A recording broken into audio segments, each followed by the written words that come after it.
Welcome back to the channel. I'm one of your hosts, G Fields. Tay Webb. KK. And this is Silence the Crowd. Definitely appreciate just love and support that we have within the community. If you're not following, please hit the like button, hit the subscribe button, leave a comment or two. It definitely helps push us out into the algorithm. We appreciate all the support, man. We're out there in the community trying to expand this, trying to grow this from the ground up, and we just appreciate the love from our people. I think maybe if we was all Blazer fans, we probably, I don't know. I'm KK the Ski Mask way today.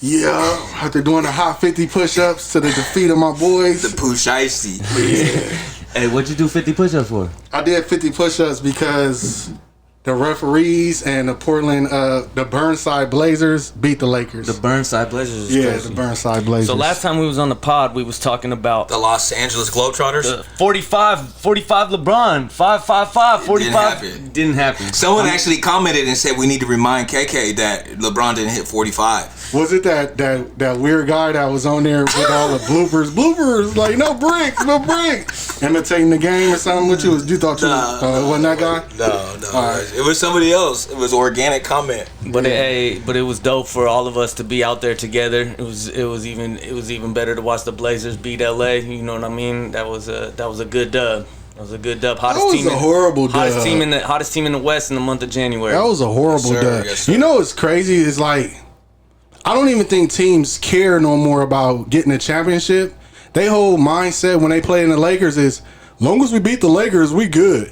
Like I don't even think y'all care about a ring. The Lakers are half a game out the play. I don't even think y'all care about a ring. Listen, we care about a ring. Y'all just care about beating the Lakers. You can admit it. I get it. But yes, that's a big win for us when we beat the Lakers because what y'all have done to us in the past. Okay. And I'll be the first to admit it as a diehard Blazer fan. Lakers have knocked us out on multiple occasions. When it mattered. When it mattered. Thank you. Yeah, when it mattered. Thank you. So that game mattered though to y'all. It mattered. A dub did to us. A dub is a dub. What Kobe did. What the Lakers did. Lakers is a franchise. I'm a Laker fan. I'm not a one player fan. Like I'm not a Laker fan because of LeBron. All right. Then look, check it out. Then as a Laker fan, you got to take this BTA, Michael Irvin, belt to ass. You got dubbed. Damn, it was in the suite, and you got dubbed. Did we win the game? Belt to ass. Yeah, y'all won the game. Okay, I did my 50. Belt to ass. I did my 50 straight, but I mean, he belt the ass on a team that wasn't whole. But yeah, I get it. So while we on the topic, then, since we're talking about the Lakers, I'm sure y'all saw the headlines with the ownership with the Buss family or the Jeannie Buss. Jeannie Buss, the Buss family. Yeah, and she had. I mean, I know you're a huge LeBron fan. So and I enjoy watching LeBron play too. So I can't just. You are more LeBron fan than me, but go ahead. But listen, because I own some cards and I want those cards to make money. I see LeBron as an investment for myself. Yeah. You know what I'm saying? Yeah, facts. Yeah. So, but Jeannie Buss came out and said that there had been some things behind the scenes. She felt like LeBron wasn't appreciative of the whole organization and her. Drafting her son, his ego, Clutch Sports. I think there was a few other things too. I watched a little segment on like the Buss family, and like originally the father was like he wants to keep it within the family, and then the family has some like intermingling and some turmoil. Mad turmoil within the family. I mean, I agree with her 100%. I said that on our earlier podcast. Like he got to get out of there. But as much as I agree with her, I'll also get his side of it too, because they put him out there like that to be that way. They do it with all franchise players. They give them too much of a voice to where they have to say so. Yeah. Well, so if you're dealing with a human that has emotions and have feelings, of course he's gonna feel entitled. If he feels like he's the best on the earth and everybody treating him as such, of course he comes with some entitlement. Yeah. And let's not forget that not only is he the face of the Lakers, but he's been the face of the NBA for 20 years. You know what I mean? Yeah. 15 years. So go ahead. Sorry. That entitlement, you know what I mean? Some of it is earned. Yeah. You know? Yeah. But I'll go with you. I wouldn't say the 20. I agree with you and say the 15, and I give the rest of it to Steph, though. All right. For sure. Question. If Kobe wouldn't have passed, RIP, and LeBron and him are both in the league, Kobe was on his way out, right? He had less years remaining than he did, coming in. Do you think LeBron still would have been the face of the league with Kobe still playing? So LeBron wasn't the best player in the league for the majority of those years, but while he was the face of the league, he had a $90 million contract. He's endorsed. He was pushed. You know what I mean? He was pushed majorly. So when I say face of the league, I don't by any means mean the best player. I believe that this last bit of it was Steph Curry's era, and the beginning of his career was Kobe's era, as far as players and the best on the floor winning. LeBron did have the opportunity to face Kobe a few times in the finals, and Kobe had the opportunity as well, but Kobe's Achilles held that back. LeBron could have beat young LeBron could have beat them Celtics, could have beat them Magic, and then we would have had a Kobe LeBron finals, which everyone wanted. That would have been dope. I don't think it'd be. Damn, I think a lot of players would have went to China with Kobe. If that's hold any truth to it, Kobe starting his own NBA out there, his own lead out there, I think a lot of players would have went. Because Kobe had that impact on a lot of players. Kobe was, even what he was doing, training with players. Mm-hmm. I know he had the boy Kyrie, but also a lot of other players he was with during the summer. I don't think the NBA would be as big as it is right now. Yeah. I mean, since we're touching on it, I think you were the one who sent me that clip when he was going to have a league in China. Yeah. And he was the biggest, you know, he was the face in China, and he wasn't even, you know, Chinese, and he was the face.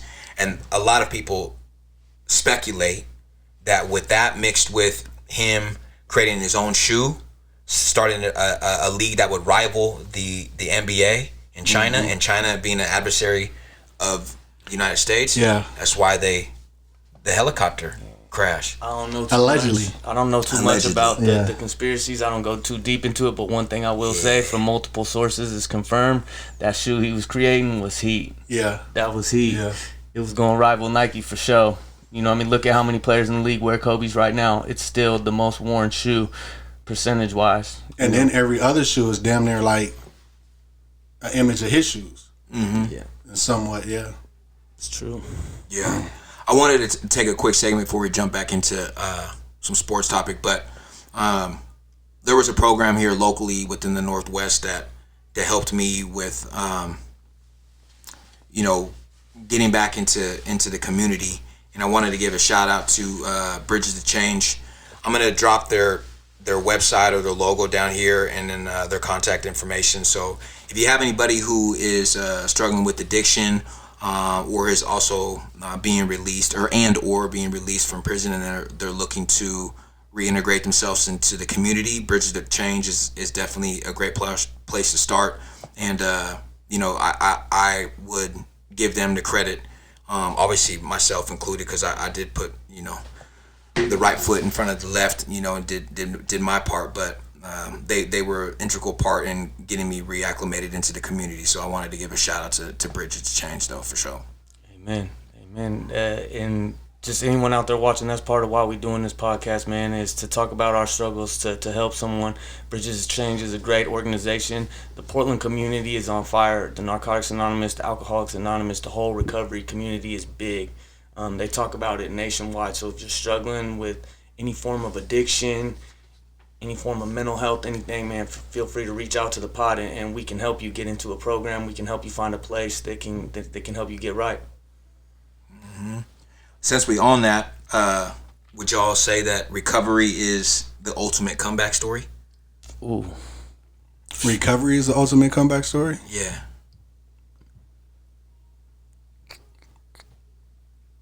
Yeah. I think recovery is the start to the comeback story. Okay. It's the start to it. It's the first quarter? Yeah, it's the first quarter. Yeah. Because once you get in recovery, first you get in recovery, like us, if it's for us, for instance, it's about the drug. Mm-hmm. But then the true comeback story comes back when you get to putting that eternal work in. And then like after you making mistakes and still got to put the work in. So it's fair to say that the book never ends. The book never ends, yeah. But I hear what you're saying as far as a comeback story, man. Recovery is a comeback story. Like it's like Rudy, bro. Every addict that tries to get clean is a massive underdog. The numbers are stacked against us, but we never gave a shit about those numbers. You know what I mean? We people that have stayed clean for a long period of time, even a day at a time, man, we're beating the odds. Mm-hmm. Yeah. I remember when I was in treatment one time, and they said, I think there was like, we'll just say 50. There was 50 of us in the facility. It's inpatient, 6-month inpatient, and they said the numbers are 3 of you will make it to get a year, and then out of the 3, 1 of you will make it to get 5 years. Man, I remember sitting in them chairs in them treatment centers being so pissed when they said that, looking around the room like, yeah, who's it gonna be? I'm gonna make it. We all gonna make it. You know what I mean? Like, we gonna change the narrative. Yeah. So, but touching on the ultimate comeback story, athletes who rebuild their careers after injuries, suspensions, or personal rock bottoms, was kind of something I was hoping we could chat about. You could parallel that to like sobriety or relapse or depression, or just overall burnout, because you have athletes that get injured, and they come back dealing with certain odds, suspensions, right? I mean, we could even talk about the Kyrie suspension, for going against the grain when all of America at that time, was getting the COVID shot. Yeah. You know what I mean? He decided to sit out. Stuck with what he believed, and lost, a good 2 years of his prime because of it.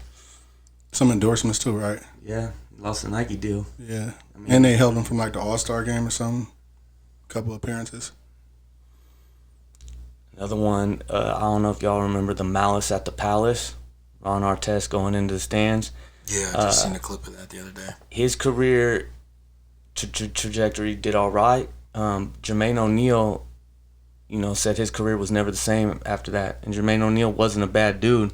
He just had his teammates back at the wrong time. You know what I mean? Everyone got to fighting. The fans got to running on the court. He got to swinging. He's not in the Hall of Fame today, potentially because of that. Jermaine O'Neal was a good dude, man. I used to work at a restaurant over by Lloyd Center, and he used to come in there after the Blazer games, and he would bring like, I don't know, let's just say 10 or 15 people, and he would always tip the waitresses hella good. He was always like, this is back before he went to Indiana, but yeah, he was good. He I was a dishwasher at the time. Yeah. You know what I mean? And I was like, I just wanted to meet him. And he was cool, Most of the time, some of the Blazers back in those days would just shun you off. Shout out Rasheed Wallace. He never signed autographs, and he would never show the kids love in the Lloyd Center. Damn, ball don't lie, ball don't lie. I think the comeback story is definitely, we always rooting for the comeback story because it relates to us. Mm-hmm. So it's like, there's a Rudy, anything like come on TV or a show or a series, we tap into it, especially the comeback story. Or if we know as a kid, Ted be like, oh yeah, this kid's story dope. He wasn't even drafted. He come from this, he come from that. And we tapped into that player. Right now we fans of that player. You know what I'm saying? Right now, Caleb Love for the Portland Trailblazers. Undrafted, about to make an all-rookie team. You know what I mean? Like, I root for that underdog story every time. That kid got passed on, sitting there thinking he's going to hear his name not called, playing for pennies on a dollar compared to everyone else on a 2-way contract, and out there getting buckets, proving himself, earning his keep. Austin Reeves. Another one, yeah. Second round pick. There's Didn't he? I swear I seen something. He didn't even have any scholarships. He didn't have. Did he have D1 looks? I don't think he was a second round pick. AR. Yeah. I believe AR was a second round. No, he pick. wasn't drafted. He's undrafted. Yeah, he was undrafted. I think. I mean, y'all can fact check me on that, but I think he was undrafted though. I swear I seen something where he didn't even have any D1 looks. Had to go play at a smaller school. Yeah. And then finally made it to the D1. Then he get drafted, and then he earned a spot. And even in his first couple of years with the Lakers, he struggled a little bit, right? I mean, he struggled the same where he struggled with us always, and that's in the playoffs. I think you got to think though, we getting a lot of. Then it was just playing. So you go straight from the trying to make the play in to the play in, and then right into a series. It's kind of hard to keep that momentum going. He burnt out. You know what I'm saying? And I think that's where he struggled at. There was never like a pause moment. But even last year when he did make it, he still struggled.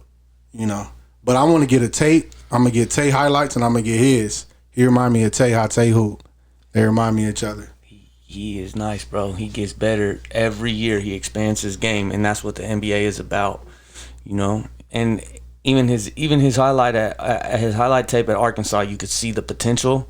But every year he has expanded in the NBA. You know, barring injuries, I think he was possibly going to be an All-Star for the first time this year. Mm-hmm. I really like. for sure. I really like AR. And the other thing I respect too is he went out and worked on his defense. He was a liability defensively. Now he at least competes. You know. Man, the thing I love about Ron Artest, man, he was the opposite of Draymond. Like, he going at whoever. He was going at whoever. Mm-hmm. It didn't matter who it was.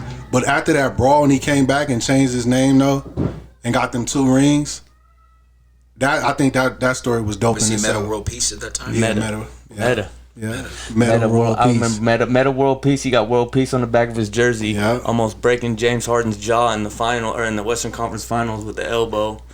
He wasn't playing. Yeah, that boy was a beast. He was also taking shots of cognac in the locker room and to calm his nerves. He was at that era of Dennis Rodman. For those who really didn't get to see Dennis Rodman play. Hey, That's a good correlation. Ron Artest had a bag too offensively, but he's like, you know, those are the dudes that are the opposite of what we were talking about. We was just earlier having a conversation about Drew Holiday. We got to watch him live, and we was all like, damn, look at this dude's footwork. Look at his ball skills. Like, now that he gets the opportunity to be in Portland with the younger core, he can really score the ball. He's offensively skilled. But he took a back seat to be the lead defender to go win championships. So that debate we had, episode 1 or 2, where we was talking about MVP over championships, those are the guys that took the championship route. Drew Holiday's only got 1 All-Star game. Ron Artest probably potentially only 1 or 2 himself. You know what I mean? And those dudes could have had multiple All-Star games. They could have been 25-point scorers. I remember watching Drew Holiday kill the Blazers with the Pelicans in the playoffs, bro. Put us out. And then he goes to Milwaukee and Boston, just becomes a primary defender and you know, runs the offense. Yeah, Dennis Rodman took that route too. He was an easy bucket, and then just became a defensive dog in the league though, and a rebounder. You know. And don't ever get it twisted, bro. Anyone in this league can score the basketball. Anyone in this league. What's that dude on y'all team? Y'all get mad every time. Hansen. Not even that. Even the guy from UConn. Tay was hot as hell last night. Clinging? Yeah. Well, it's different when you 7 foot with the 7'4" wingspan falling down and shit. But the whole hand covered the whole ball. Yeah. But you said anybody though. Hey, Clinging can score the basketball. You see what Yang Hansen was doing to them second round picks in the draft pre-workout process, cooking their ass. That's how they got the first round. That's how he got drafted 16 overall, just killing. I'm saying, like, compared to your average civilian, everyone in that NBA can score that basketball. Yeah. But Drew Holiday is definitely, for me now, is a top 5 point guard. If you're gonna be a guard and you want to be a guard in the league, like, and play the game the right way as a guard, for you young kids, look at Drew Holiday bag. Yeah. All the way around. Look at his bag. That's a great quote. To the kids watching, man, watch Drew Holiday. And he's strong. He's strong as a bull. He was guarding LeBron. Yeah, he was guarding LeBron, like beating him to the spot, meeting him chest on chest. You know what I mean? Like, yeah. I mess with Drew Holiday and his attitude. Like, if you watch Drew Holiday at the end of the huddles, every timeout, he's giving every teammate a high five. He's waiting for every teammate at the bench. Hey, good shot. Hey, keep shooting it. Keep your head up. We're going to get you involved. We're going to do this. That's a true point guard. Yeah. Outside of the court, too, it seems like he's a good person. Yeah. Good father. Yeah. You know what I'm saying? I mean, you don't hear nothing about him. No. Nothing at all. Do you think that's just because he's been there, done that? Or you just think because... 9 times out of 10, when a guy is that humble, they've been there, done that. It's like, what's the point? You can do all of it. I'm just gonna show in my actions. I think he came from good parents or a good parent. He had a good figure in his life because look at all his brothers. All his brothers are the same way. You know, Aaron, Justin, all played in the NBA. Never had a lick of trouble. All played their roles. 3 brothers in the NBA. It's wild. Dope. Yeah. That is dope. I want to go back to that. The reason why I said recovery is the start is because if you work in the program, the work is inside the book. And it's also like eternal work that you constantly doing. So it's you. It's you not coming up with no excuse but to better yourself. The ultimate Not the ultimate, but the overall picture of it is recovery itself. Like, because you're recovering every day. So, yeah, recovery is at the forefront of it. But if you don't bite down and change the behaviors and work on the behaviors, that recovery word don't even matter. And there's no time limit on it. It's just righting your wrongs when you right your wrongs. And do right because you want to do right. Not because you're trying to cover up the wrongs you did. And that's something that I'm working on. It's just doing right to do right. And not for all the wrong stuff I did, do right so I can prove to other people that I can do right. Just do right because it's the right thing to do. Sometimes it's hard though. It's hard doing the right thing. Yeah, but especially when no one's looking. Yeah, Integrity. It's hard. It's hard to do the wrong thing too, because that shit really eats you up though, because you know it's wrong. Yeah, 9 times 10 out of 10 times. Like you know it's wrong. Like me personally, I'm past that mind of not having a conscience. I got a conscience now, so it's like I'm thinking of it before I do it, and I still do it, and then I beat myself up for doing it. Then I won't talk about it, and then I'll talk about it like a year later. You know what I'm saying? Like, oh, I did this, but if I would have talked about it before that took place, the outcome would have been different. I wouldn't have to hold on to it for so long.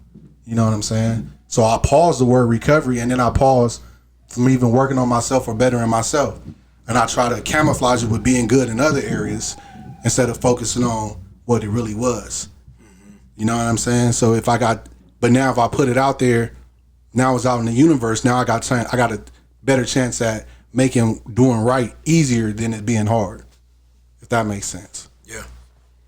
The correlation between recovery and basketball and sports in general is when you make it to the league, the work is just starting. If you're not in the gym putting in work, getting bettering yourself, you're not growing, you're not expanding, you're not gonna stay in the league. You're not gonna stay in recovery. You know what I mean? Like you gotta grow, you gotta get better. And the other thing is like substances kind of become a cop-out. Oh man, I did that because I was drunk. I did that because I was loaded. Yeah. You know what I mean? When you clean, you don't have that cop-out no more. It's like when you're a rookie, it's okay if you make mistakes. You're supposed to make mistakes. When you the max player in the playoffs, you don't have room for mistakes. When you've been clean for a minute, like you have expectations on yourself to stay right, to do the right thing. You know what I mean? It's different expectations than when you first got clean. Bobby T once told me, shout out Bobby T, my favorite counselor of all time, man. Gave me so much game and wisdom. He once told me the first year is the easy part, you know? It's when the responsibilities come, when life comes, when life gets hard, can you stay straight through that? Yeah. I think there's a lot of issues that we're scared to face when we get clean because of our records in our past. You know what I mean? And for a lot of us, I'll just speak for myself, that kind of holds you back from wanting to get clean because, you know, like once you get clean, you're going to we still remember your past. It's not like just because you have 10 years clean, you don't remember what you did 15 years ago. You know what I mean? But I think, like, you know, Ken, you alluded to it earlier, is like if you continuously do the work, right, then what you did in the past doesn't necessarily matter anymore because you're focused on the present, right? You're focused on the now. Actually, when I was locked up, I read a really good book. It was called The Power of Now by Eckhart Tolle, and it was like, I remember when I read it, I went out on the weight pile. I was like, oh my God, I had goosebumps. And the whole book was about staying in the present, like right now. What are you going to do about what you did 5 years ago? Because you can't go back in time and change that and hopefully have a different outcome. You can control what you do now. So if you have some past trauma, you have a couple of decisions. You can, in the now, work on that trauma and work on how you can talk with a counselor, a therapist, do work, you know what I mean? Or you can not do that, and that trauma will still continue to affect your now. You know what I'm saying? Yeah. It blew my mind. I would recommend it. The Power of Now by Eckhart Tolle. Really good book. Really good book. Okay. I definitely got to read that. And you touched on something that I wanted to talk about too, is you touched on therapy. And I just want to let people know out there, man, like, sometimes in our society, men are all the time. all the time in our society, men are expected to hold things in. You know, with years clean, I started seeing a therapist. I started taking antidepressants for a chemical imbalance. You know what I mean? Like, those stereotypes are being broken today. We can talk about our pain. We can talk about our trauma. That's how we grow through it. You know what I mean? And then on top of the therapy, I got my two brothers right here that are a phone call away. I mean, we not just on this podcast for an hour a week. We on the phone daily. We in a text chat daily. You know, we clowning each other, but we also talking about real shit too. Respectfully, I'm not in that chat no more. They talk about real shit. They talk about the Lakers all day. Yeah, and the Raiders. And the Dodgers. Leave my teams alone. Focus on your Burnside Blazers. The Burnside Blazers is crazy. That's crazy. I never heard Burnside Blazers. Nah, but go ahead. You dropping the jewel right now. Yeah. I mean, that's just what it is. Like, you know, that's a form of therapy, finding your people, finding your support. And it's more or less talking about it, right? Talking about it. And sports can be it's a good outlet. And sports can be an outlet for that too, because both of my bros right here, I done competed with before, and it's crazy. I can work with someone for 6 months, see him every day at the job, say hi to him, how you doing, talk to him, have conversations. I could play basketball with someone 2 times, and I can know where their heart is, what they're about. You know what I mean? Like, it's crazy. When you compete with someone, you see different things. And, like, if I vibe with them, I can hoop with you twice, bro. We might not even have a conversation. We boys. Yeah. You know what I mean? It's just competition brings it like that. And I swear basketball does it. Baseball does it. Like, I believe they all do, you know? You can see the similarities when you're on the field or the court with somebody. Yep. You know what I mean? You can see how they maneuver, what they're about, how they're interacting with their teammates, what they're doing within the game. You know what I mean? Yep. And that's what drew us close was sports. And then it obviously just, because you have that in common with somebody, that just opens the door to something else. Like, and for all those that are listening, like, if you're trying to find your people, you know what I'm saying? It doesn't necessarily have to be sports, but if you're a foodie, I'm sure there's foodie groups out there. You know what I'm saying? Like, if you like to play badminton, or you like to knit or whatever, there's groups out there for everybody. And I would highly recommend, you know, trying to find like-minded people opposed to just sitting in a room by yourself, because life, God intended for us to be with people. You know what I'm saying? Yep. And it isn't until you remove the substance that you realize a lot of the people that you were connecting with, man, like, you had nothing in common with. Your whole life was about getting and using, gang banging, stealing, lying, coming up on some money. And then you get clean and you like, them people I was running around with for years, I didn't have nothing in common with. You know what I mean? You get clean and you start finding out who you really are, what you're really about. And then you can see what you have in common with people. And then what recovery taught me, the sports helped me in the beginning to connect, and then recovery taught me how to be vulnerable with other men and talk about real shit. So what happened on the court, you know what I mean? Bond grows, but then we talking about what's going on. We talking about what's going on with my kids, what's going on in my relationship, what's going on in my job, you know what I mean? What's going on with my gambling problem, all of it. Yeah. Let me ask you an honest question, though. When we was in the round league, and my team knocked y'all team out the playoffs, was you salty? Was I salty? That you towards me? No. Okay. You my dog. You know what I mean? But everyone else, that's what they could get it. I mean, they could get it for them 40 minutes, and then after the game, I'm shaking them up. You know what I mean? Nah, I'm gonna be salty at everybody on that team.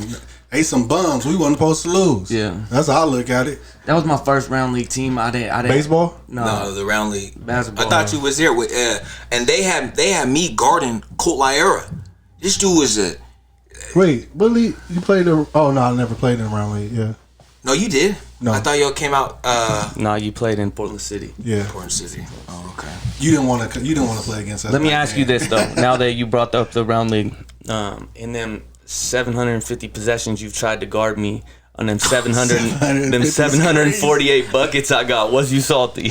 No, listen. No matter. Tay don't talk about when he getting cooked though.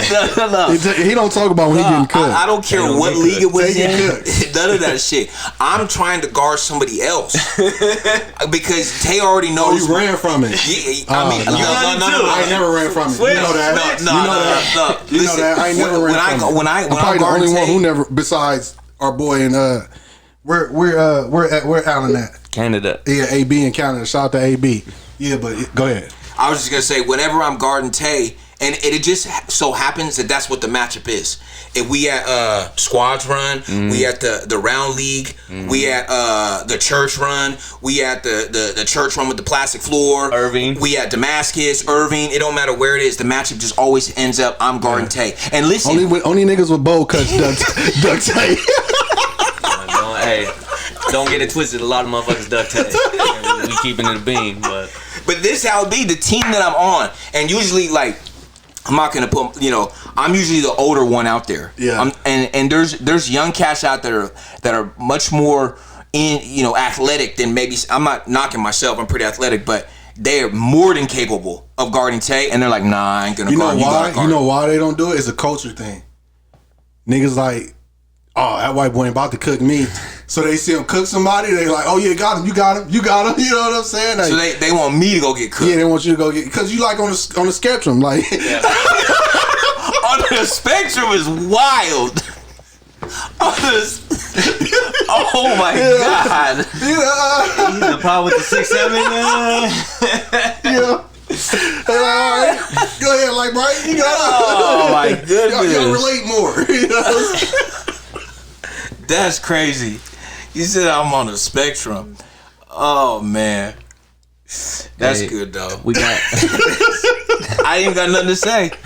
Got him. Silence the crowd. Silence the crowd. Take one. Silence the crowd. Take one. Yeah, finally got one. Yeah, let's go. Let's talk about it. It's a culture thing too when it comes to recovery though. On a serious note, stepping in these rooms and not seeing your people. Once you get past the drugs, it's like, damn, how can I relate? I got to figure this out. And then you'll hear somebody talking about pain and trauma, and then that's how you relate to it. Don't let the culture thing push you away from the rooms, because G said it earlier, it's a God shot for us to be with each other. Everybody here to help regardless of what it looks like, and you never know what your help gonna look like. And 9 times out of 10, your help is never coming from your own. Mm-hmm. His recovery is like, for me, it's like team sports. Yeah. I found my people. I found my boys. You know what I'm saying? And I just vibe with them. Just like how, I'm not saying for every team that you have, but usually you go to battle with somebody, you know what I'm saying? They become your brothers, you know what I'm saying? So when you walk into the rooms and you look around, if you can put your ego and your pride aside, everyone in that room went through a battle to get to that chair. You know what I'm saying? They deserve a chair. Yeah. But we have this pride and this ego that we're like, man, I don't want to sit in this room. I don't know this dude, or he looks weird, or he talk too much, or he seems fake, or look what he wears. You know what I'm saying? We put all these blinders in front of us, which keeps us from actually getting to the work and to the word. You know what I mean? Yeah, definitely. And then that individual says, I'm not gonna go back. Yeah. And then they're out. What's it called? That you looking for the differences and not the similarities. Yeah. Find differences in every avenue. You can find differences in every person, but you can also find similarities is what you're looking for. Yeah. You trying to stay in them rooms, you're going to find the similarities. If you trying to run from them rooms, you're going to find the differences. The biggest similarity is we're all addicts. Yeah. That's all that should matter. And we all went through but I think for like a newcomer, like knowing like we all addicts is like they walk in there with a different mindset. Like, yeah, we might all be addicts, but our rock bottoms are like totally different, or like the stuff they did to get that drug. You know what I'm saying? So it's like they walking in there with that on their mind. Like fresh as a newcomer, all that shit on your mind, like all the shit you did, all the shit that was done to you, and then you walk into a meeting, and there's people dressed like you in the meeting, Gucci suits up. You know what I'm saying? You got everybody in there clean cut. Then if it's women in there, it's just like, oh shit, you just feel real small. And then when you share, you see people, they don't want to hear, 9 times out of 10, it's hard for people to listen to a newcomer because all they're gonna talk about is the chaos and the use of the drug. And a lot of people would get in their phone. People would be getting up. It'll make that person feel like what they got to say is less important. Yeah, it's good. I mean, I bounced around to a few meetings. Yeah. Until I found the right one. Yeah, you have to. Yeah. And this is no knock. I mean, you know, I've heard some good words in co-ed meetings. You know what I'm saying? But where I was able to relate the most was in a men's meeting. You know what I'm saying? I was able to walk into the rooms. I was able to see dudes that were, you know, getting houses, getting cars, getting their kids back, getting their license, happy about paying taxes. They were crying, they were laughing, you know what I'm saying? There were sneakerheads in there. There were people that worked out in there, you know what I'm saying? Like, I didn't relate to every single person in the room, but I was able to pick who I wanted to, you know, take suggestions from, and I was able to talk with those individuals, and that, like, became my core group of people, you know what I'm saying? Like, and even if you walk into a room and you might not relate to that, there's, I don't know how many meetings there are a day, every hour in Portland, Southwest Washington. No, you know, I'm just speaking of the Northwest, but all over the world. Yeah, I believe Oregon is like the biggest pope for like recovery, though. That's what I hear. Yeah, it is. But when I was talking about that person, I was even talking about myself.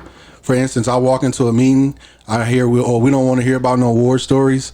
You know what I'm saying? But I walk in there, not my people in there. I'm like, damn, coming from where I come from, like, ain't nobody in here gonna relate to me. You know what I'm saying? Their story is way different. They ain't, but this all going through my head. They ain't did what I did. They ain't been where I've been. You know what I'm saying? Until I hear somebody talking about something about a mom or about a dad. And I'm like, oh, that's relatable. Or I can relate. Okay, I do belong here. This is what I got to work on. And then now that's like, that stuff I got to work on that I never talked about. You know what I'm saying? I remember being in the meeting crying, sitting next to my sponsor. I'm asking him, like, when the tears going to stop? And he's like, you don't want them to stop. That's the healing part. But where I come from, you couldn't cry. Like, you getting punched on. Like, it ain't belt the ass like it was belt the ass, but it was like butt naked belt the ass. Or go pick a branch. You go get that small branch, come back in there. Yeah, you come back in there with a small one and go back out there and get a big one. It was different. So now I got to reopen all this up.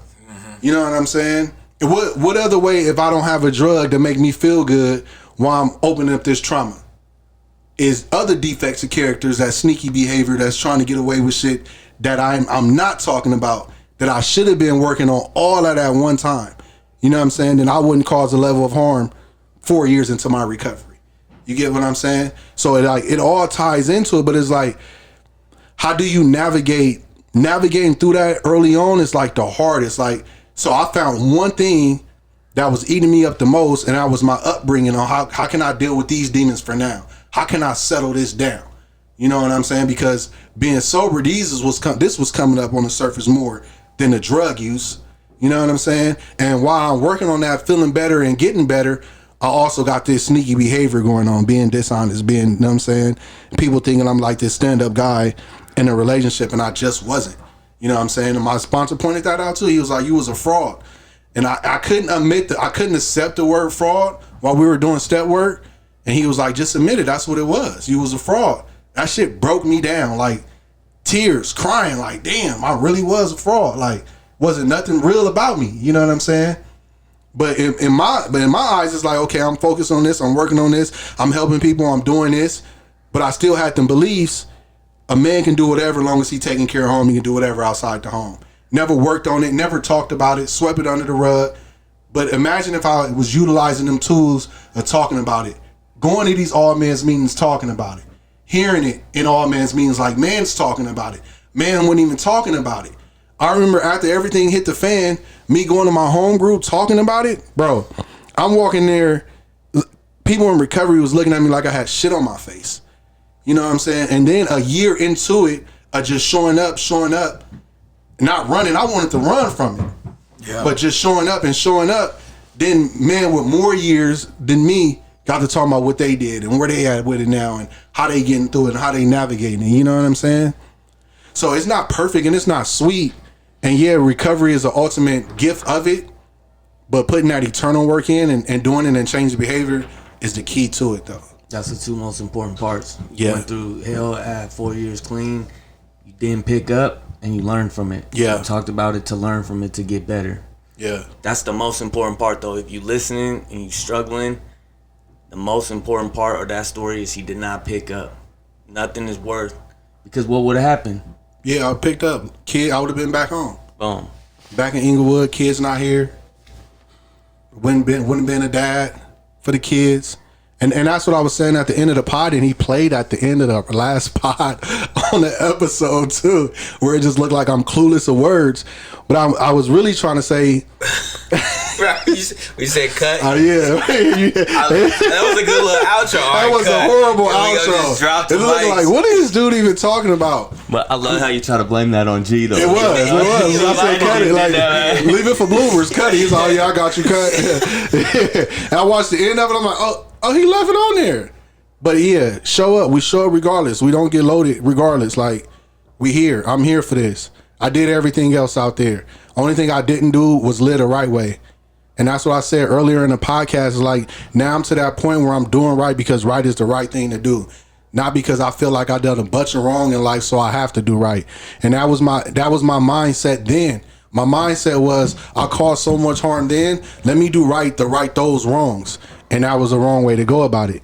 So now I'm doing right because it's the right thing to do. And I ain't perfect at that either. Tay, no, it took a year for me to tell him and my sponsor something. But it is what it is, though. I'm just got to get more comfortable of putting myself out there, telling on myself. No one's perfect. Yeah. I didn't mean to make this about me. Hold on. Yeah, let's talk about them Raiders, man. What's next on that list? No, listen, I wanted. This is about the Bay. Do you mess with the 49ers? It's kind of. I do mess with the 49ers. A lot of my family's still in the Bay, and you must root for the 49ers because when we were playing the Seahawks. Yeah. Yeah. Bro, I'm not gonna hold you, bro. Whoever playing the Seahawks, It's kind of hard for me now, though. When it comes only with the Seahawks, but the Burnside Blazers or the Oregon Flux, Ducks. Yeah, I'm cool with that one. I'm cool with that one. I'm against all of it because I really don't feel like the Burnside Blazer fans should hate the Lakers as much as they do. The Los Angeles Lakers. Globetrotters. The Los Angeles Lakers. 17 rings.